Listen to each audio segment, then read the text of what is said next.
오늘은 여러분께 조용히 질문 하나를 던지고 싶습니다. 지금 마음이 편안하신가요? 60년 혹은 그 이상을 살아오면서 우리는 참 많은 것들을 경험했습니다. 가족을 키우고, 일을 하고, 관계를 맺고, 때로는 잃기도 했습니다. 젊었을 때는 앞만 보고 달렸지만, 이제는 문득문득 뒤를 돌아보게 됩니다. 그런데 이상하게도 나이가 들수록 마음이 더 복잡해지는 것 같지 않으신가요? 자녀들은 독립했고, 은퇴를 했거나 준비하고 있고, 이제는 내 시간이 많아졌는데, 왠지 모를 공허함이나 외로움이 찾아올 때가 있습니다. 이렇게 살아온 게 맞나? 앞으로 남은 시간을 어떻게 보내야 하나? 사람들과의 관계가 왜 이렇게 피곤할까? 이런 생각들 혹시 해보셨나요?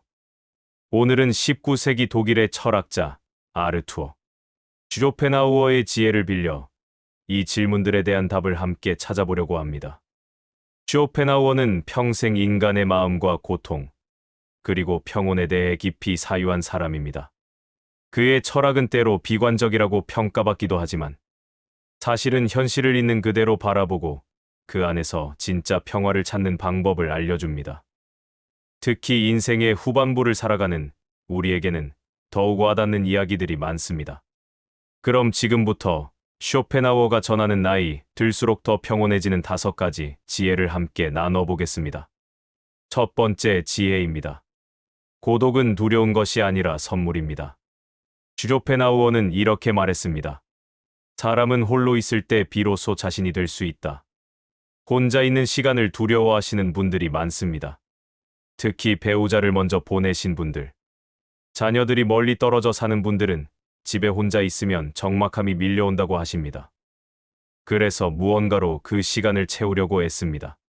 TV를 계속 켜두거나 이것저것 약속을 만들거나 SNS를 끊임없이 보면서 시간을 보냅니다. 하지만 쇼펜하우어는 전혀 다른 이야기를 합니다.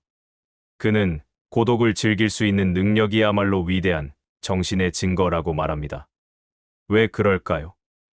쇼펜하우어가 살던 19세기나 지금이나 사람들은 끊임없이 외부로부터 자극을 받고 살아갑니다. 다른 사람의 시선, 사회의 기대, 관계의 복잡함. 이 모든 것들이 우리 마음을 흔들어 놓습니다. 그런데 혼자 있을 때는 어떤가요? 그 모든 소음이 멈춥니다. 남의 눈치를 볼 필요도 없고 역할을 연기할 필요도 없습니다. 오롯이 나 자신과 마주할 수 있습니다. 60대인 우리가 겪는 구체적인 상황을 생각해 볼까요? 예를 들어, 친구 모임에 갔을 때 이런 경험 있으시죠? 겉으로는 웃고 떠들지만 집에 돌아오면 묘하게 피곤하고 허전한 느낌. 누군가는 건강 자랑, 누군가는 자녀 자랑, 누군가는 재산 이야기. 그 속에서 나는 무엇을 이야기해야 할지 모르겠고, 비교당하는 것 같고, 솔직한 나를 드러낼 수가 없습니다. 쇼펜하우어가 말하는 고독은 바로 이런 피로로부터의 자유입니다. 혼자 있을 때 우리는 비로소 내가 정말 좋아하는 것이 무엇인지 알 수 있습니다. 내 속도로 생각하고 느낄 수 있습니다. 남과 비교하지 않은 순수한 나를 만날 수 있습니다. 그렇다면 어떻게 고독을 친구로 만들 수 있을까요? 먼저, 혼자 있는 시간에 대한 관점을 바꿔보세요. 외롭다가 아니라 나를 돌보는 시간으로요. 아침에 일어나 혼자 차 한 잔을 마시는 시간, 산책하면서 계절의 변화를 느끼는 시간, 좋아하는 책을 읽는 시간. 이 모든 것이 사치스러운 선물입니다. 쇼펜하우어 자신도 평생 혼자 살았습니다. 그는 사람들과의 불필요한 만남을 피하고 대신 사색과 독서, 산책에 시간을 보냈습니다. 그렇게 얻은 평온 속에서 위대한 철학을 탄생시켰습니다. 우리도 마찬가지입니다. 고독을 받아들이는 순간, 우리는 더 이상 외로움에 떨지 않게 됩니다. 오히려 혼자 있는 시간이 가장 편안하고 충만한 시간이 됩니다. 두 번째 지혜입니다. 욕망을 줄이면 행복이 커집니다. 쇼펜하우어는 인간을 끊임없이 욕망하는 존재라고 정의했습니다. 그의 철학에서 이지라는 개념이 있는데요. 쉽게 말하면 뭔가를 계속 원하고 갈구하는 힘입니다. 배가 고프면 음식을 원하고, 외로우면 사람을 원하고, 무언가 부족하면 더 많은 것을 원합니다. 문제는 뭘까요?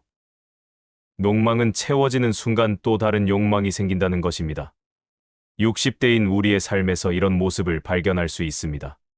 젊었을 때는 아이들만 잘 키우면, 집만 장만하면, 은퇴할 때까지만 이렇게 생각했습니다.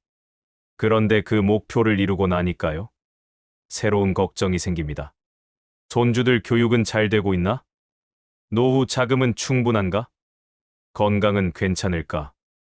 또한 요즘은 SNS 때문에 더 심해졌습니다. 친구가 해외여행 사진을 올리면 나도 가고 싶고, 누군가 새 차를 샀다는 이야기를 들으면 내 것이 초라해 보이고, 쇼펜하우어는 이렇게 말합니다. 인생은 고통스러운 것과 지루한 것 사이를 왔다 갔다 한다. 욕망이 충족되지 않으면 고통스럽고, 욕망이 일시적으로 충족되면 금방 지루해져서 또 다른 욕망을 찾게 된다는 의미입니다. 그렇다면 해답은 무엇일까요? 쇼펜하우어는 욕망 자체를 줄이는 것이라고 답합니다. 행복은 갖는 것에서 오는 게 아니라 덜 원하는 것에서 온다는 거죠. 이것은 체념이 아닙니다. 오히려 지혜로운 선택입니다. 실제로 어떻게 적용할 수 있을까요? 첫째, 비교를 멈추세요. 남의 삶은 남의 삶입니다. 당신의 60대와 친구의 60대는 완전히 다른 이야기입니다. 둘째, 이미 가진 것에 감사하세요. 건강하게 아침을 맞이한 것, 따뜻한 집이 있는 것, 가족이 있는 것. 당연한 것이 하나도 없습니다. 셋째, 더 이상 필요 없는 것을 정리하세요. 물건도, 관계도, 욕심도요. 비우는 만큼 마음이 가벼워집니다. 쇼펜하우어는 말년에 이렇게 고백했습니다. 젊었을 때는 많은 것을 원했지만 나이 들어 깨달았다. 원하지 않을 자유야말로 진정한 자유라는 것을. 60대인 우리도 이제는 압니다. 더 많이 갖는 것보다 덜 원하고 만족하는 것이 훨씬 평온한 삶이라는 것을요. 세 번째 지혜입니다. 사람과의 거리, 적당히 유지하세요. 쇼펜하우어는 고슴도치 딜레마라는 유명한 비유를 남겼습니다. 추운 겨울날, 고슴도치들이 서로 체온을 나누려고 가까이 다가갑니다. 그런데 너무 가까이 붙으면 서로의 가시에 찔려 아픕니다. 그래서 다시 멀어지죠. 하지만 멀어지면 또 춥습니다. 결국 고슴도치들은 서로 적당한 거리를 유지하면서 추위를 견딥니다. 사람도 마찬가지입니다. 너무 가까우면 상처받고 너무 멀면 외롭습니다.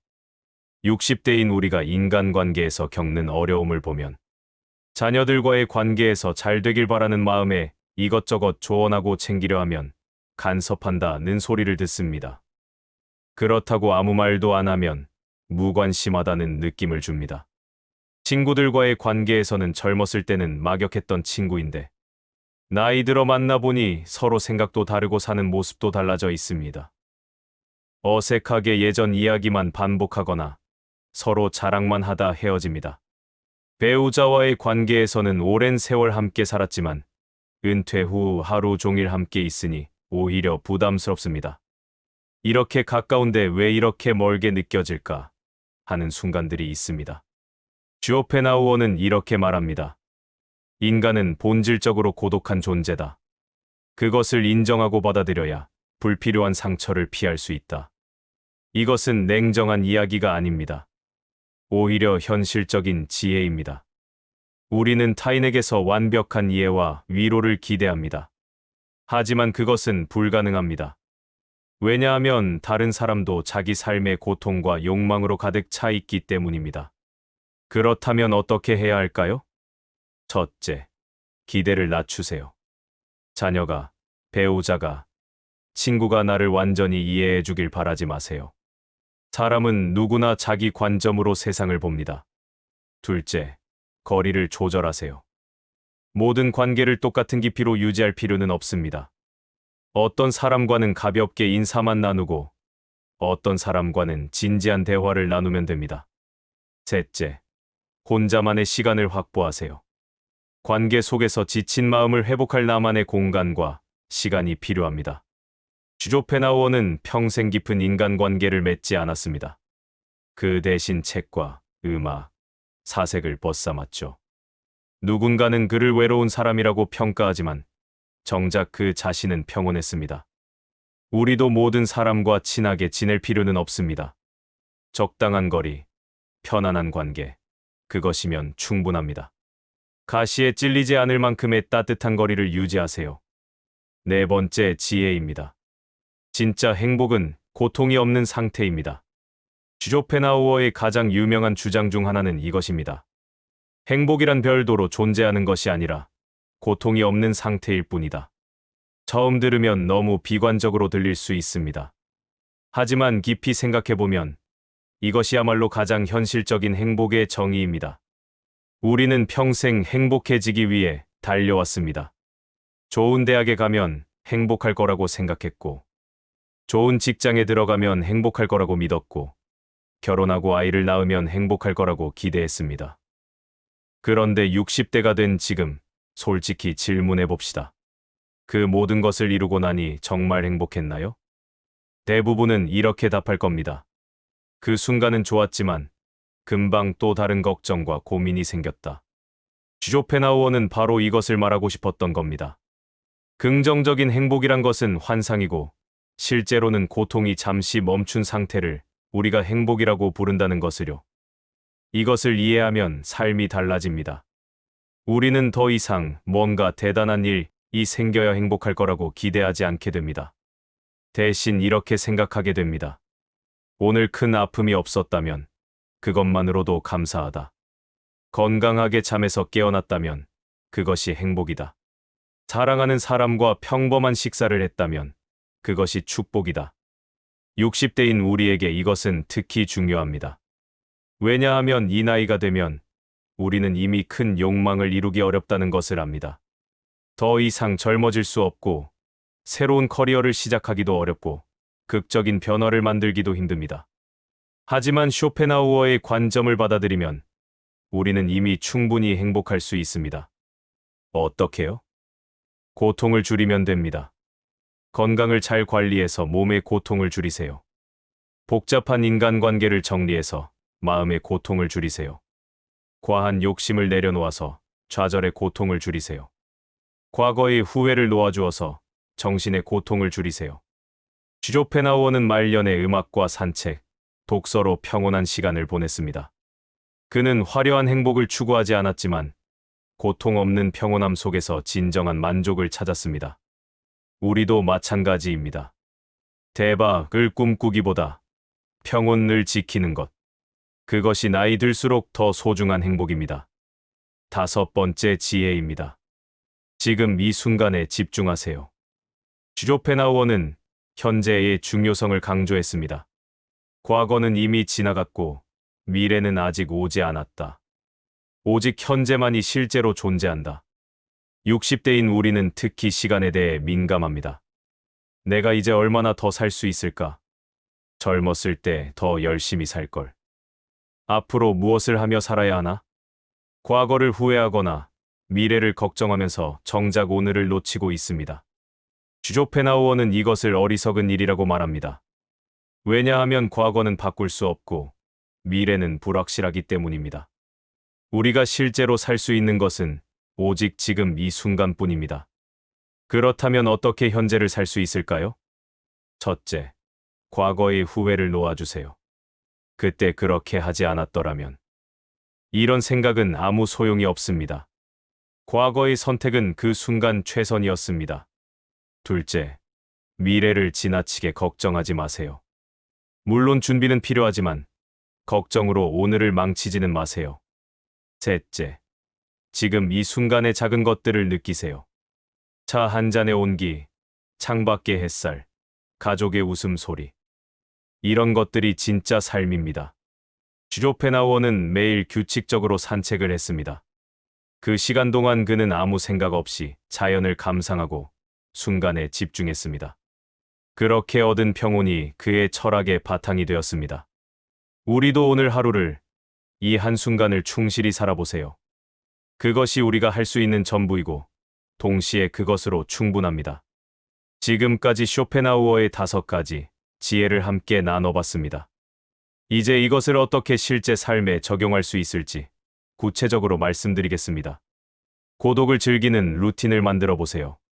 하루 30분, 혼자만의 시간을 의식적으로 가지세요. 스마트폰을 내려놓고 차 한 잔과 함께 창밖을 보거나 명상하세요. 일기를 쓰거나 좋아하는 책을 읽는 시간을 루틴으로 만드세요. 욕망을 정리해 보세요. 한 달에 한 번, 정말 필요한가? 를 스스로에게 물어보세요. 물건을 사기 전 하루를 기다려 보세요. 다음 날도 원하면 그때 구매하세요. SNS 사용 시간을 줄이고 남과 비교하는 습관을 의식적으로 줄이세요. 인간관계의 거리를 조절해 보세요. 모든 모임에 다 참석할 필요는 없습니다. 선택하세요. 불편한 관계는 정리하세요. 나이가 들수록 시간이 소중합니다. 가족에게도 각자의 공간이 필요하다는 것을 인정하세요. 고통을 줄이는 실천을 해보세요. 규칙적인 운동과 식습관으로 몸의 고통을 예방하세요. 스트레스 받는 일은 피하고 평온한 일상을 우선하세요. 용서하고 놓아주세요. 원망은 당신의 마음만 아프게 합니다. 현재 순간을 살아보세요. 아침에 일어나면 오늘도 살아있음에 감사하세요. 식사할 때는 음식에 집중하고 산책할 때는 자연을 느끼세요. 하루의 끝에서 오늘 하루 잘 살았다고 스스로를 칭찬하세요. 여러분, 오늘 쇼펜하우어의 지혜를 함께 나누면서 저도 많은 것을 느꼈습니다. 사실 쇼펜하우어는 비관주의 철학자로 알려져 있습니다. 하지만 그의 진짜 메시지는 비관이 아니라 현실을 있는 그대로 받아들이고 그 안에서 평온을 찾는 것이었습니다. 60대인 우리에게 이것은 특히 소중한 가르침입니다. 우리는 이제 더 이상 세상을 바꿀 수 없습니다. 하지만 세상을 바라보는 우리의 관점은 바꿀 수 있습니다. 고독을 두려워하지 말고 받아들이세요. 욕망을 줄이고 만족을 늘리세요. 사람과는 적당한 거리를 유지하세요. 고통을 줄이는 것이 진짜 행복입니다. 그리고 오직 지금 이 순간에 집중하세요. 와인이 시간 속에서 깊고 향기로운 맛을 만들어내듯 우리의 인생도 나이가 들수록 더 깊고 풍요로워질 수 있습니다. 그것이 바로 인생 숙성입니다. 쇼펜하우어는 72세의 나이로 생을 마감하기 직전 이렇게 말했다고 합니다. 나는 삶을 충분히 살았다. 이제는 편안히 쉴 때가 되었다. 우리도 언젠가 그렇게 말할 수 있기를 바랍니다. 후회 없이, 평온하게, 만족스럽게. 오늘 하루 조금이라도 마음이 가벼워지셨으면 좋겠습니다. 감사합니다.